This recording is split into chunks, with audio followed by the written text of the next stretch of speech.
Good afternoon student, how are you. आगे हम standard 9 में हिंदी सब्जेक्ट में 2 लेसन पढ़ चुके हैं। जो सबसे पहले थी कविता, उसके बाद दूसरा पाठ था और ये तीसरा भी एक लेसन ही है जिसका नाम है क्या निराशा हुआ जाए, क्या निराश हुआ जाए। तो निराश यानी दुख, निराश यानी दुख, हम क्या दुखी हुआ जाए, ऐसा इस लेसन का नाम है। लेसन से नाम से ही हमको मालूम पड़ता है कि इसमें क्या होगा, कि क्या चल रहा है इस जगत में, भारतीय समाज में, पूरे भारत समाज में क्या चल रहा है। कई कठिनाइयाँ, कई चोरी चट्टा, भ्रष्टाचार, ऐसा सब हो रहा है। इससे इसके जो लेखक है, हमारे इस लेसन के लेखक है हजारी प्रसाद त्रिवेदी। ये हमें इस निबंध पाठ के अंदर इसका प्रकार है, इस लेसन का प्रकार है निबंध प्रकार। कौन सा प्रकार है? निबंध प्रकार। तो इस पाठ में हमको लेखक ने यह समझाया है कि हमारे देश में क्या चल रहा है। तो आइए पहले हम पाठ पढ़ते हैं सबसे पहले और उसमें समझते हैं क्या है। तो देखिए हमारा लेसन में थोड़ा नज़दीक से आपको देखना पड़ेगा क्योंकि बहुत छोटे छोटे अक्षर से लिखा गया है, इसलिए आपको ध्यान से पढ़ना पड़ेगा। तो लेसन का नाम है क्या निराश हुआ जाए। तो इस लेसन के लेखक है हजारी प्रसाद त्रिवेदी। इनका जन्म 1907 में हुआ था और निधन सन 1979 में हुआ था। आचार्य हजारी प्रसाद त्रिवेदी का जन्म बलिया यानी कि उत्तर प्रदेश के जिले के दुबे का छपरा नामक गांव में हुआ था। पारिवारिक परंपरा अनुसार संस्कृत का अध्ययन शुरू करने उन्होंने हिंदू काशी विश्वविद्यालय से ज्योतिषाचार्य की परीक्षा उत्तीर्ण की। ज्योतिषा यानी कि उन्होंने ज्योतिष विद्या भी सीखी है। गुरुदेव रविंद्रनाथ के आश्रम में 1940 से 1950 तक इन्हीं भवन के निर्देशक रहे हैं। तत्पश्चात काशी हिंदू विश्वविद्यालय वाराणसी एवं पंजाब विश्वविद्यालय चंडीगढ़ में हिंदी विभाग के प्रोफेसर तथा अध्यक्ष पद पर कार्य किया। भारत सरकार ने उन्हें पद्म भूषण की उपाधि से सम्मानित किया है। हरिप्रसाद त्रिवेदी को भारत भूषण, पद्म भूषण अवार्ड से सम्मानित किया गया है। हिंदी साहित्य जगत में द्विवेदी के निबंधकार, उपन्यासकार, समालोचन तथा शोधकर्ता, इतिहासकार के रूप में प्रचलित है। अशोक के फूल, विचार प्रवाह, कुटस, कल्पलता आदि निबंध संग्रह, बाण भट्ट की आत्मकथा, पुनर्वार, चार चंद्रलेख, अनामदास का पौधा, उपन्यास तथा कबीर सूरदास, हिंदी साहित्यता आदिकाल साहित्य सर्चर, हिंदी साहित्य उद्भवन और विकास आदि आलोचन तथा इतिहास ग्रंथ है।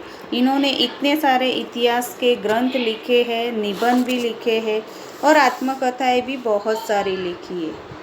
तो हमको यहाँ उसमें से यहाँ एक निबंध के रूप में ये लेसन दिया गया है कि यह समझाइए कि तत्कालीन भारतीय समाज में व्यापक अनाचार केवल बाहरी स्तर पर है। वास्तव में आज भी लोग में मानवीय मूल्य के प्रति आस्था कायम है। अपनी जीवन में घटित कुछ घटनाओं के द्वारा बताया है कि हमें निराश नहीं होना चाहिए, अपितु हमें जीवन के प्रति आस्थावान बने रहना चाहिए। तो इस लेसन में हमें ये समझाया है। तो आइए हम लेसन पहले पढ़ते हैं और उसके बाद समझते हैं। मेरा मन कभी कभी बैठ जाता है। मन बैठना यानी उदास होना। क्या होना? उदास होना। समाचार पत्र में ठगी, डकैती और चोरी, तस्करी और भ्रष्टाचार समाचार भरते रहते हैं। आरोप प्रत्यारोप का कुछ ऐसा वातावरण बन गया है कि लगता है देश में कोई ईमानदार आदमी ही नहीं रह गया है।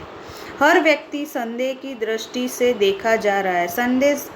संदेह की दृष्टि यानी कि शंका की दृष्टि। जो जितने ही ऊंचे पद में हैं उनमें उतने ही अधिक दोष दिखाई देते हैं, यानी कि बुराइयां देते हैं कि जो जितने ऊंचे स्थान पर बैठा है उसमें सबसे ज़्यादा बुराइयां होती है। एक बहुत बड़े आदमी ने मुझे एक बार कहा था कि इस समय सुखी वही है जो कुछ नहीं करता। जो कुछ भी करेगा उसमें लोग दोष खोजने लगेंगे। उसके सारे गुण भुला दिए जाएंगे और दोषों को बढ़ा चढ़ाकर दिखाया जाने लगेगा। दोष किसमें नहीं होते। यही कारण है फिर एक आदमी दोषी अधिक दिख रहा है, गुणी कम या बिल्कुल ही नहीं। स्थिति अगर ऐसी है तो निश्चय ही चिंता का विषय है। क्या यही भारतवर्ष है जिसका सपना तिलक और गांधी ने देखा था? रविंद्रनाथ ठाकुर और मनमोहन मालवीय का महान संस्कृत सभ्य भारतवर्ष किसी अतीत के गह्वर में डूब गया।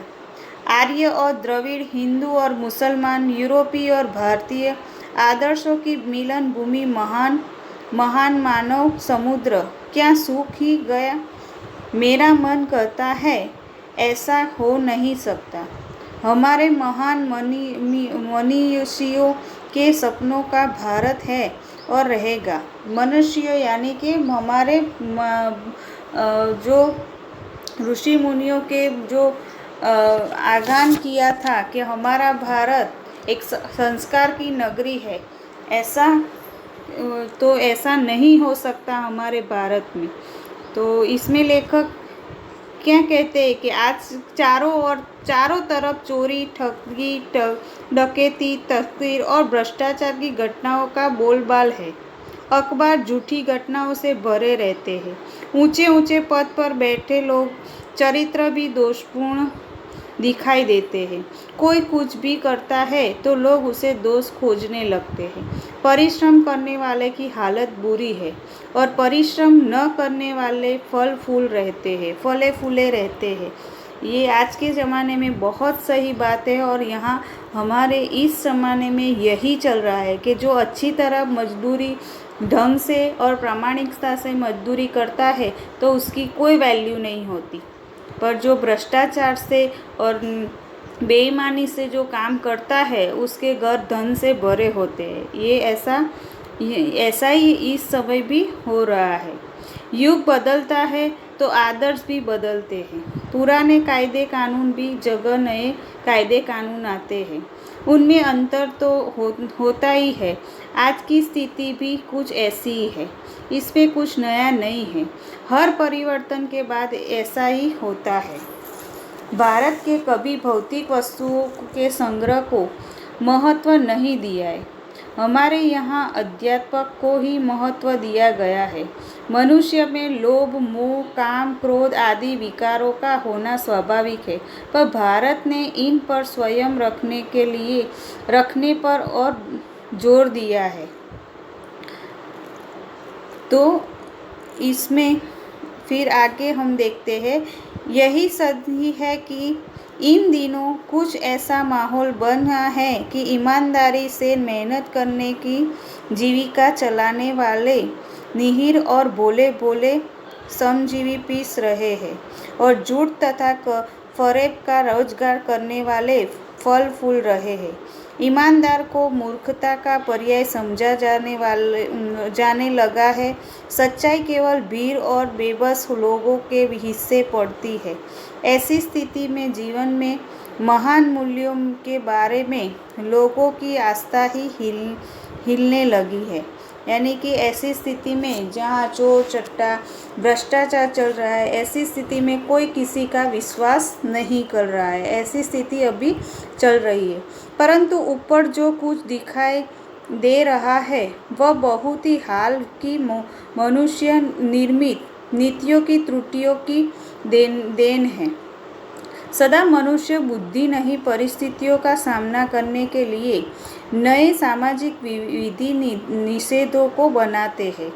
उनके ठीक साबित न होने पर उन्हें बदलती है। नियम कानून सबके लिए बनाए जाते हैं, पर सबके लिए कभी कभी एक ही नियम सुरक्षित नहीं होते। सामाजिक कायदे कानून कभी युग युग से परीक्षित आदर्शों से टकराते हैं। इससे ऊपरी सतत आलोडिंग भी होती है। पहले भी हुआ है, आगे भी होगा। उसे देखकर हताश हो जाना ठीक नहीं है। भारतवर्ष ने कभी भी भौतिक वस्तुओं के संग्रह को बहुत अधिक महत्व नहीं दिया है।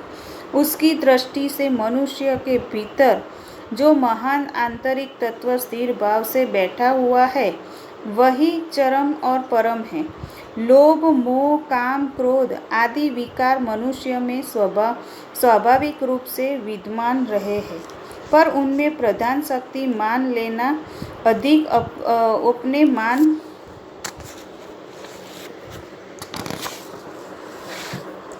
अपने मान तथा बुद्धि को उन्हीं के इशारों पर छोड़ देना बहुत निष्ठुर आचरण है।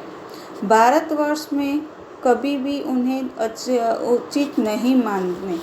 उन्हें सदा संयम के बंधन से बांधकर रखने का प्रयत्न किया है, परंतु भूख की उपेक्षा नहीं की जा सकती। बीमार के लिए दवा ही उपेक्षा नहीं की जा सकती। गुमराह को ठीक रास्ते पर ले जाने के उपायों की उपेक्षा नहीं की जा सकती। हुआ यह है कि इस देश के कोटि कोटि दरिद्र जनों की हीन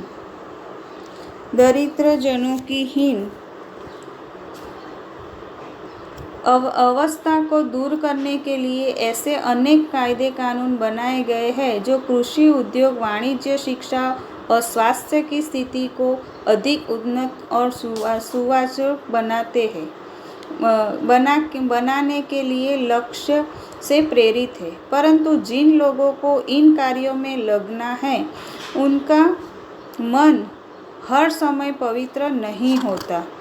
प्रायः वे ही लक्ष्य को भूल जाते हैं और अपने ही सुख सुविधा की ओर ज़्यादा ध्यान देते हैं। यानी कि इसमें यहाँ तक हमें यह कहा गया है कि हमारे देश के में अंदर जो लोग ऊंचे स्थान पर बैठे हैं वो पहले तो सब कुछ अच्छा कहते हैं कि मैं इस सीट पर आया तो मैं ये करूँगा, मैं सबको मदद करूँगा, मैं सबको सुविधा अच्छी दूँगा, सब ऐसा बोलते हैं।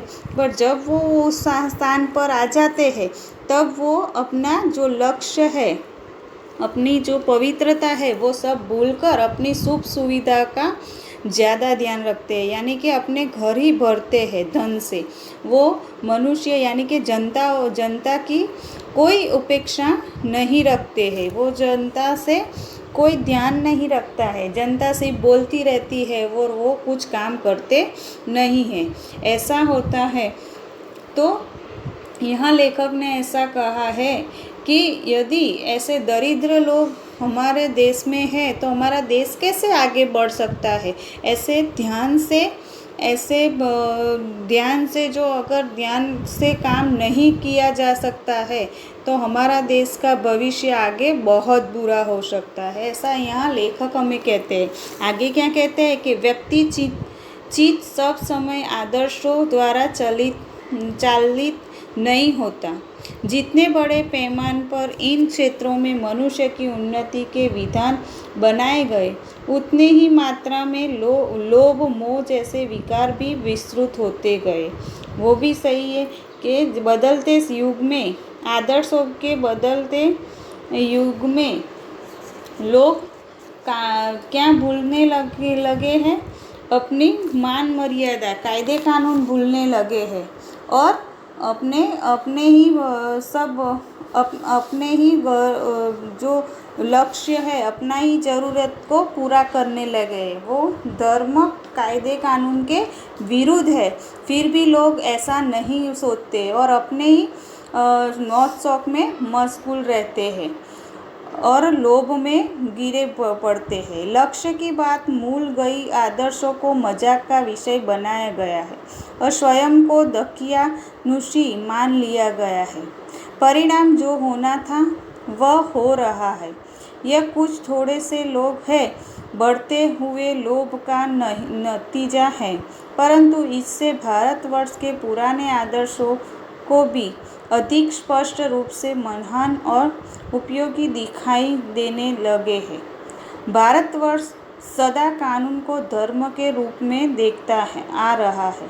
आज एक कानून और धर्म में अंतर दिखाया दिया गया है। धर्म को धोखा नहीं दिया जा सकता, कानून को दिया जा सकता है।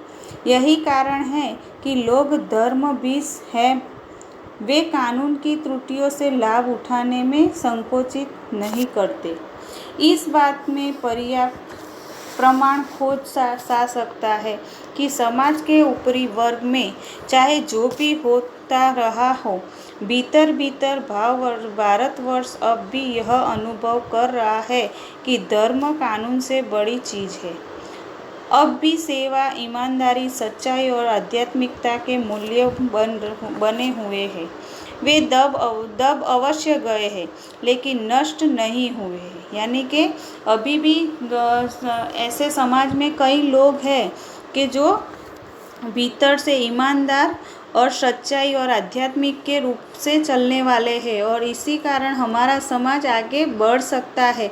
पर इससे हमारा कहता है कि धर्म और कानून बड़ी चीज़ है, धर्म कानून से बड़ी चीज़ है। पर इसमें हमारा ऐसे कई लोग हैं हमारे समाज में जो भ्रष्टाचार नहीं फैलाना चाहते हैं, वो सच्चाई के ही रास्ते पर चलना चाहते हैं। तो आज भी वह मनुष्य से प्रेम करते हैं, महिलाओं का सम्मान करते हैं, झूठ और चोरी को गलत समझता है, दूसरों को पीड़ा पहुंचाने को पाप समझता है। हर आदमी अपने व्यक्तिगत जीवन में इस बात का अनुभव करता है। समाचार पत्रों में जो भ्रष्टाचार के प्रति इतना आक्रोश है, वह यही साबित करता है कि हम ऐसी चीज़ों को गलत समझते हैं और समाज से उन तत्वों की प्रतिष्ठा कम करना चाहते हैं जो गलत तरीके से धन या मान संग्रह करते हैं।